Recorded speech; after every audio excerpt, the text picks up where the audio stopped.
नमस्कार दर्शकों, news today के इस बुलेटिन में आपका स्वागत है, जहां हम चर्चा और विश्लेषण करते हैं आज की महत्वपूर्ण खबरों का।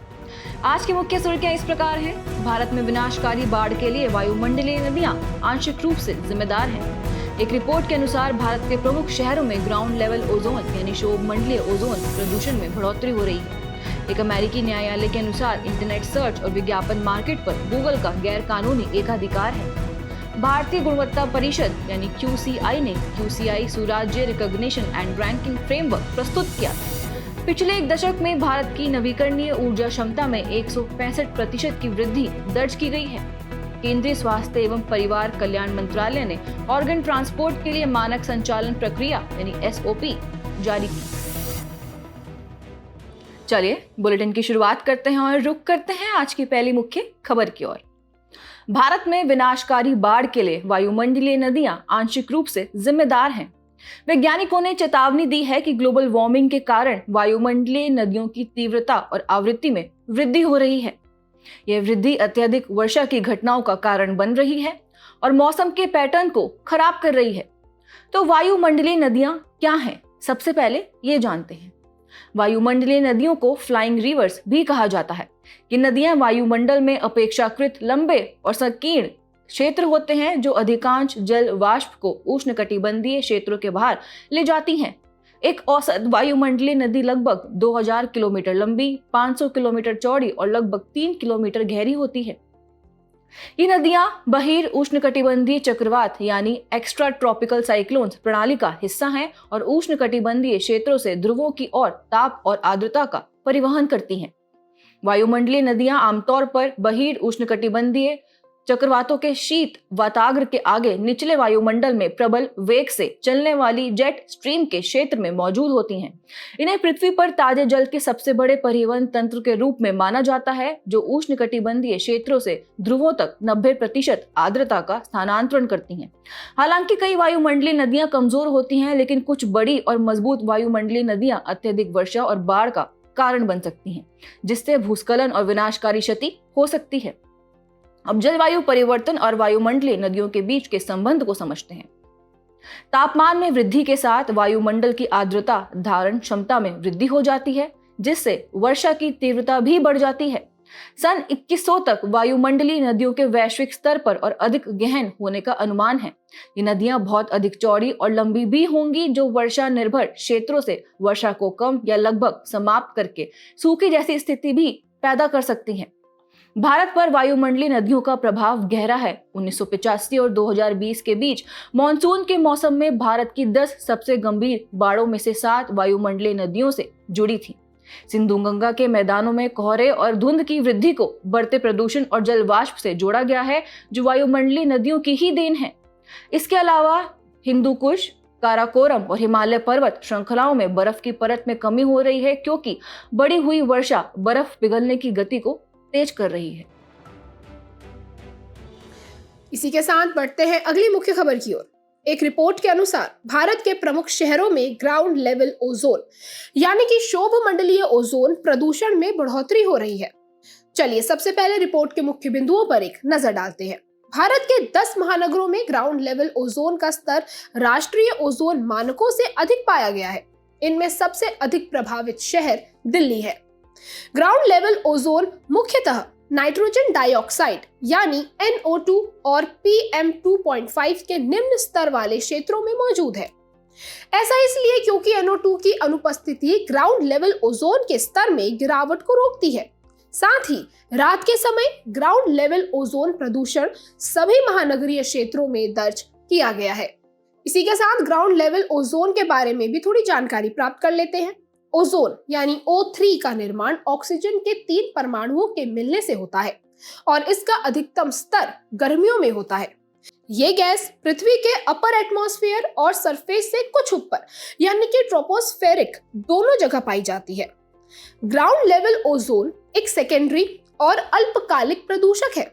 इसकी उत्पत्ति वायुमंडल में सूर्य के प्रकाश की उपस्थिति में नाइट्रोजन के ऑक्साइड और वाष्पशील कार्बनिक यौगिकों यानी वॉलेटाइल ऑर्गेनिक कंपाउंड्स VOCs के बीच रिएक्शन से होता है।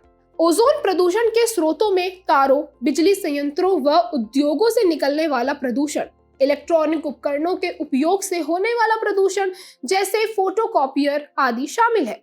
चलिए इसी के साथ अब समझते हैं ग्राउंड लेवल ओजोन के प्रभावों के बारे में। स्वास्थ्य पर होने वाले प्रभाव में शामिल है ब्रोंकाइटिस का बिगड़ना, अस्थमा को सक्रिय करना, फेफड़ों के ऊतकों को स्थायी रूप से नुकसान पहुंचाना आदि।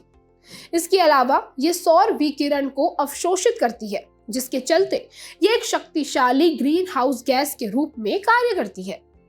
कृषि और पारिस्थितिकी तंत्र पर इसके प्रभाव को देखें तो यह प्रकाश संश्लेषण की प्रक्रिया को प्रभावित करती है और कुछ पादप प्रजातियों के समग्र विकास में बाधा उत्पन्न करती है।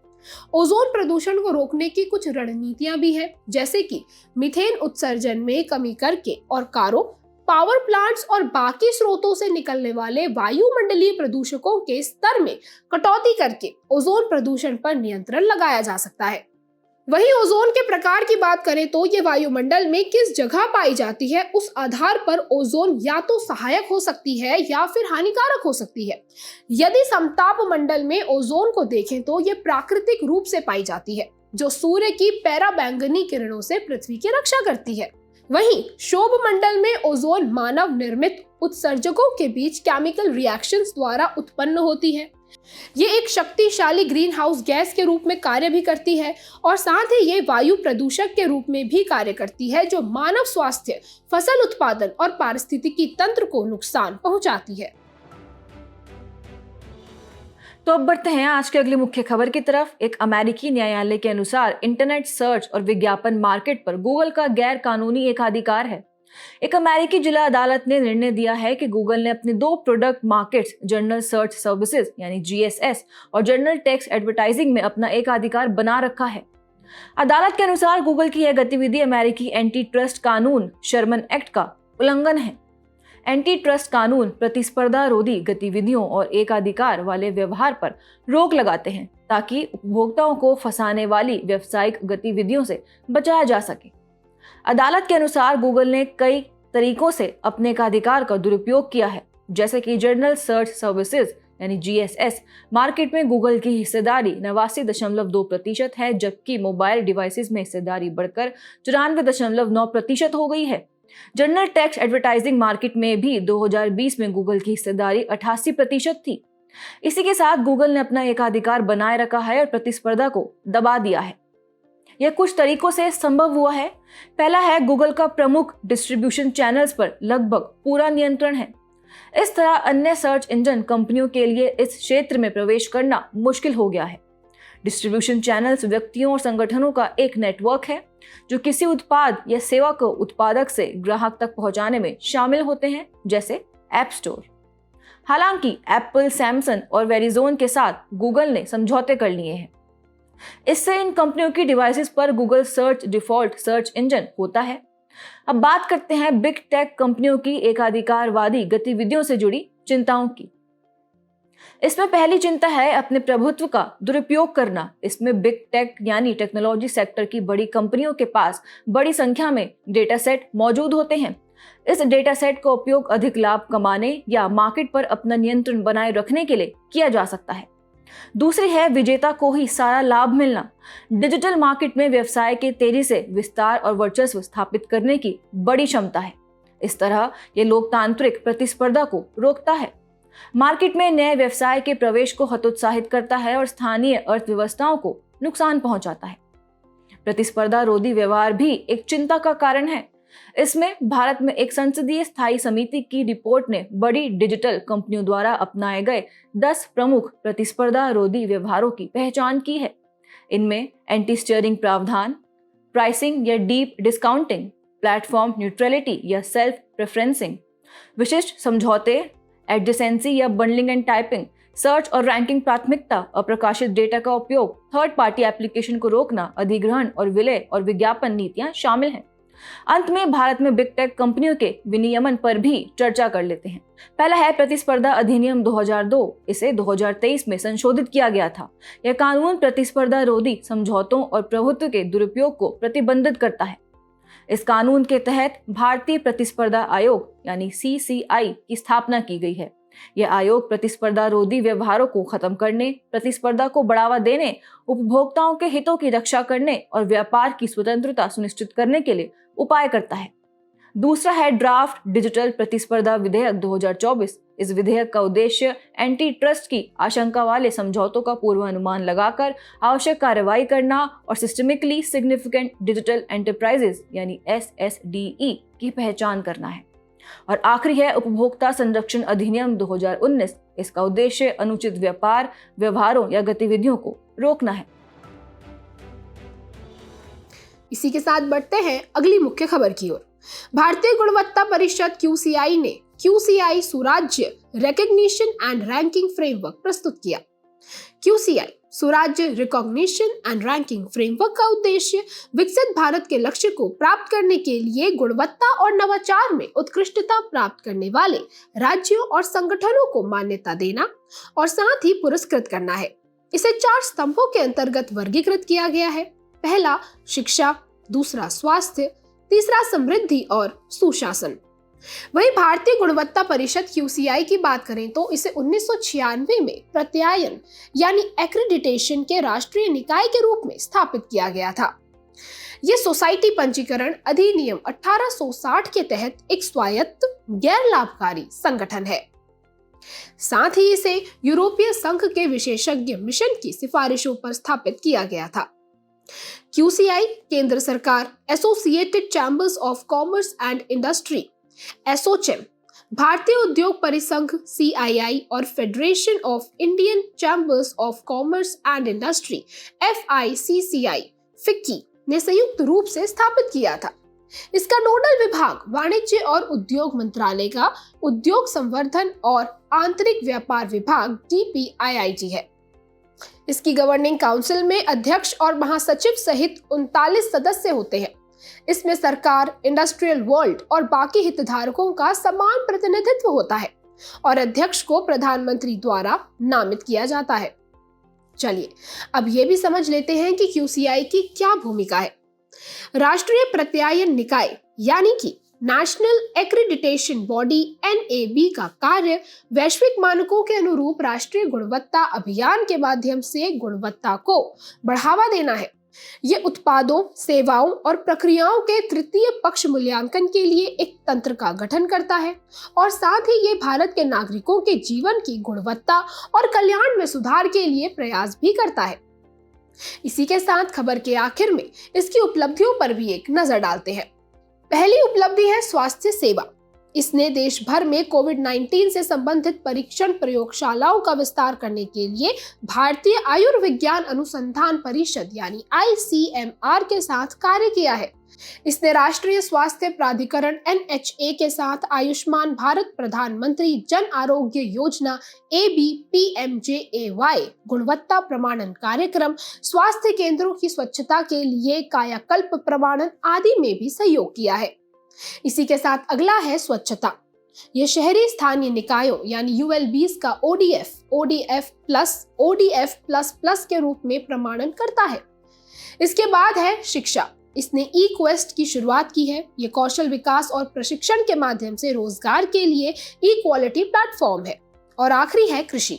यह सार्क देशों में गुड एग्रीकल्चर प्रैक्टिस GAP के कार्यान्वयन और प्रमाणन के लिए मानकों व योजनाओं का विकास कर रहा है। GAP खाद्य और कृषि संगठन FAO की एक परियोजना है।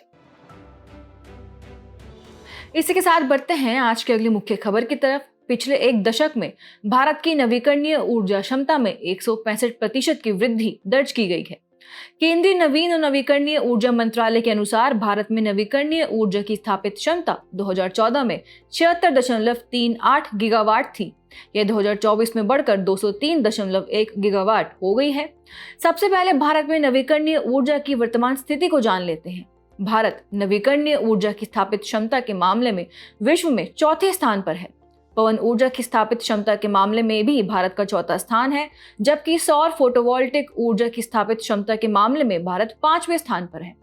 भारत में पवन ऊर्जा की स्थापित क्षमता 46.65 गीगावाट है, वहीं सौर फोटोवोल्टिक ऊर्जा की स्थापित क्षमता 85.47 गीगावाट है। सबसे महत्वपूर्ण बात, भारत में पहली बार गैर जीवाश्म ईंधन स्रोतों से ऊर्जा की स्थापित क्षमता 200 गीगावाट को पार कर गई है। इसी के साथ नवीकरणीय ऊर्जा क्षमता में वृद्धि के लिए क्या कदम उठाए गए हैं, यह जान लेते हैं। पहला है प्रत्यक्ष विदेशी निवेश यानी FDI। नवीकरणीय ऊर्जा क्षेत्र में स्वचालित मार्ग से 100% FDI की अनुमति दी गई है। दूसरा है अंतर्राज्यीय ट्रांसमिशन सिस्टम शुल्क में छूट। यह छूट सौर व पवन ऊर्जा परियोजनाओं, ग्रीन हाइड्रोजन तथा अपतटीय पवन परियोजनाओं को दी गई है। नवीकरणीय ऊर्जा कार्यक्रमों की शुरुआत भी एक कदम है। इसमें प्रधानमंत्री कुसुम, प्रधानमंत्री सूर्य घर, मुफ्त बिजली जैसी योजनाएं चलाई जा रही हैं। अन्य कदमों की बात करें तो अपतटीय पवन ऊर्जा पट्टा नियम 2023, ग्रीन एनर्जी ओपन एक्सेस नियम 2022 आदि जारी किए गए हैं।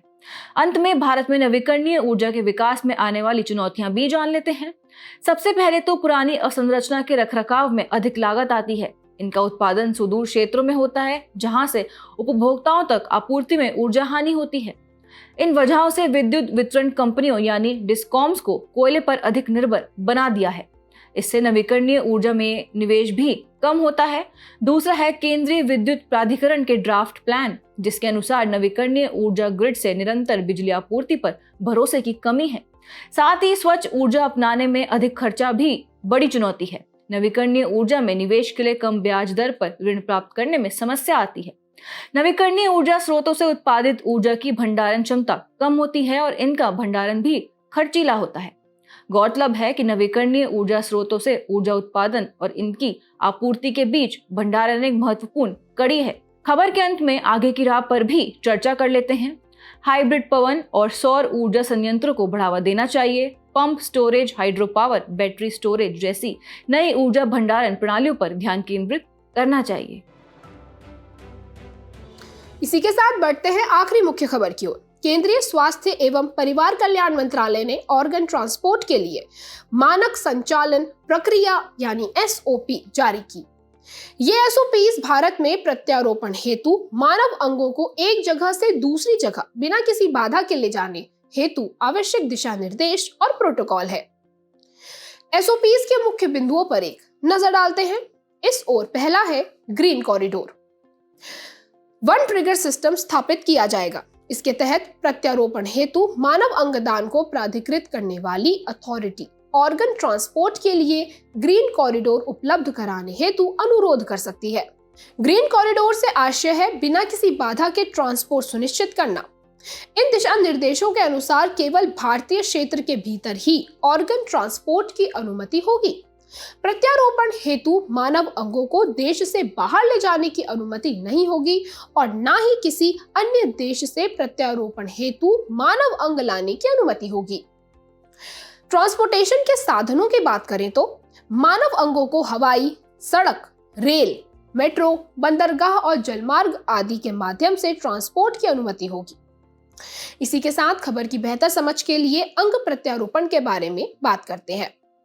अंग प्रत्यारोपण यानी कि ऑर्गन ट्रांसप्लांटेशन असल में ऑर्गन फेलियर के अंतिम चरण में जीवन रक्षक उपचार है। प्रत्यारोपण के तहत मानव के क्षतिग्रस्त अंगों या ऊतकों को हटाकर उनकी जगह डोनर के स्वस्थ अंगों या ऊतकों को लगाया जाता है। भारत में प्रत्यारोपण की क्या स्थिति है, इसे भी समझने की कोशिश करते हैं। राष्ट्रीय अंग एवं ऊतक प्रत्यारोपण संगठन NOTTO के डेटा के अनुसार 2023 में सबसे ज्यादा 18,378 अंग प्रत्यारोपित किए गए थे। भारत में अंग प्रत्यारोपण की संख्या 2020 से लगातार बढ़ रही है। मानव अंगों के 63% जीवित डोनर्स महिलाएं थी, जबकि प्रत्यारोपण के मानव अंग प्राप्त करने वालों में 30% महिलाएं थी। मानव अंग प्रत्यारोपण के मामले में भारत विश्व में तीसरे स्थान पर है। अंग प्रत्यारोपण से जुड़ी समस्याओं पर भी इस ओर गौर करना जरूरी है। प्रत्यारोपण की आवश्यकता वाले रोगियों और ऑर्गन डोनर्स की संख्या में बहुत बड़ा अंतर मौजूद है। गैर कानूनी व्यावसायिक लेन देन शामिल होने की वजह से मानव अंगों के अवैध व्यापार को बढ़ावा भी मिलता है। अस्पतालों में ब्रेन स्टेम डेथ यानी ब्रेन डेथ सर्टिफिकेशन की दर भी बहुत कम है। इस वजह से समय रहते मानव अंगों को प्राप्त करना मुश्किल हो जाता है। ऐसे में नैतिकता से जुड़ी कुछ चिंताएं भी यहाँ पर मौजूद है। गंभीर रूप से बीमार रोगियों की ओर से सरोगेट निर्णय यानी किसी अन्य द्वारा निर्णय लेने की वैधता पर एक मत नहीं है। इसी तरह जीवन के अंत में सर्वोत्तम देखभाल प्रदान करने और मानव अंगों की खरीद के बीच नैतिक संघर्ष या दुविधा की स्थिति रहती है। चलिए खबर के आखिर में मानव अंग एवं ऊतक प्रत्यारोपण अधिनियम THOTA 1994 के बारे में भी जानकारी प्राप्त कर लेते हैं। यह कानून चिकित्सीय उद्देश्य के लिए मानव अंगों को निकालने, भंडारण करने और प्रत्यारोपण करने के विनियमन के लिए एक तंत्र प्रदान करता है। यह मानव अंगों के व्यावसायिक लेन देन की रोकथाम से संबंधित प्रावधान भी करता है। त्रिस्तरीय विनियामक संरचना के अनुरूप राष्ट्रीय स्तर पर राष्ट्रीय अंग एवं ऊतक प्रत्यारोपण संगठन NOTTO तथा क्षेत्रीय एवं राज्य स्तर पर इसी तरह के संगठन की स्थापना के प्रावधान किए गए हैं और देश में एक या अधिक स्थानों पर राष्ट्रीय मानव अंग और ऊतक प्राप्ति एवं भंडारण नेटवर्क की स्थापना से संबंधित प्रावधान भी किए गए हैं। चलिए बुलेटिन के आखिर में बढ़ते हैं आज की संक्षिप्त सुर्खियों की तरफ। 7 अगस्त 2024 को देश भर में 10वां राष्ट्रीय हथकरघा दिवस मनाया जा रहा है। इसका उद्देश्य हथकरघा बुनकरों को सम्मानित करना और हथकरघा उद्योग को प्रेरणा प्रदान करना है। वस्त्र मंत्रालय ने भारत में सभी कपास ओटाई करने वालों को कस्तूरी कॉटन भारत ब्रांड की कपास का उत्पादन करने का अधिकार दिया है। कपास ओटाईकर्ता कपास के रेशों को बीजों से अलग करने का कार्य करते हैं। कस्तूरी कॉटन भारत वस्त्र मंत्रालय, भारतीय कपास निगम, व्यापारिक निकायों और औद्योगिक समूहों की एक संयुक्त पहल है। हाल ही में भारतीय राष्ट्रीय राजमार्ग प्राधिकरण यानी NHAI ने INVIT से 15,700 करोड़ रुपए के ऋण का सफल पूर्व भुगतान किया है। INVIT मुद्रीकरण आय का उपयोग विशेष रूप से NHAI ऋण पुनर्भुगतान के लिए किया जाता है। INVITs म्यूचुअल फंड्स की तरह ही निवेश योजनाएं हैं। एक हालिया अध्ययन से पता चला है कि नियमित इन्फ्लुएंसर्स लोगों के कंटेंट की तुलना में डी इन्फ्लुएंसिंग ट्रेंड्स 66.17% अधिक जुड़ाव पैदा करते हैं। वे विशिष्ट कंटेंट क्रिएटर्स होते हैं। वे मुख्यतः उन उत्पादों की आलोचना करने का कार्य करते हैं जिन्हें अत्यधिक प्रचारित, हानिकारक या पर्यावरण की दृष्टि से बेकार माना जाता है। अलग अलग खनन निकायों ने लंदन मेटल एक्सचेंज अनुबंधों के तहत डिलीवरी के लिए डेमोक्रेटिक रिपब्लिक ऑफ कांगो यानी DRC से तांबे के पंजीकरण के लिए आवेदन किया है। आपकी जानकारी के लिए आपको बता दें कि चिली विश्व में तांबे का सबसे बड़ा उत्पादक देश है। हाल ही में अखंड गोदावरी नदी के तट पर एक सदी पुराना इंडियन आइरिस वृक्ष टूट गया है। यह प्रायद्वीपीय भारत की सबसे बड़ी नदी है तथा यह महाराष्ट्र के नासिक जिले में त्र्यंबकेश्वर से निकलती है। हाल ही में शोधकर्ताओं ने पाया कि सोलर मिनिमम के दौरान सूर्य की सतह पर सुपर ग्रैन्युलर सेल्स की चौड़ाई बाद के सोलर मैक्सिमम चक्र के दौरान देखे जाने वाले सनस्पॉट्स की संख्या से संबंधित है। यह शोध अंतरिक्ष मौसम का पूर्वानुमान लगाने में सहायक हो सकता है। हाल ही में केंद्रीय स्वास्थ्य एवं परिवार कल्याण मंत्रालय ने एनीमिया मुक्त भारत कार्यक्रम का विवरण जारी किया है। इसका लक्ष्य महिलाओं और बच्चों सहित समाज के कमजोर वर्गों में एनीमिया के मामलों को कम करना है।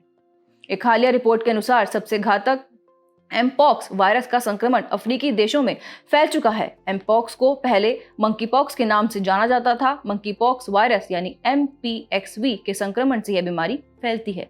राजस्व खुफिया निदेशालय ने बेंगलुरु में सुखाए गए सी हॉर्स के गैर कानूनी व्यापार में लिप्त तस्करी रैकेट का भंडाफोड़ किया है। सी हॉर्स का पारंपरिक चिकित्सा, लजीज व्यंजनों आदि में अधिक उपयोग होने के कारण इसकी मांग अधिक है। जाने से पहले आपकी समझ की परीक्षा के लिए डालते हैं एक नजर हमारे स्पेशल सेगमेंट प्रश्नोत्तरी पर।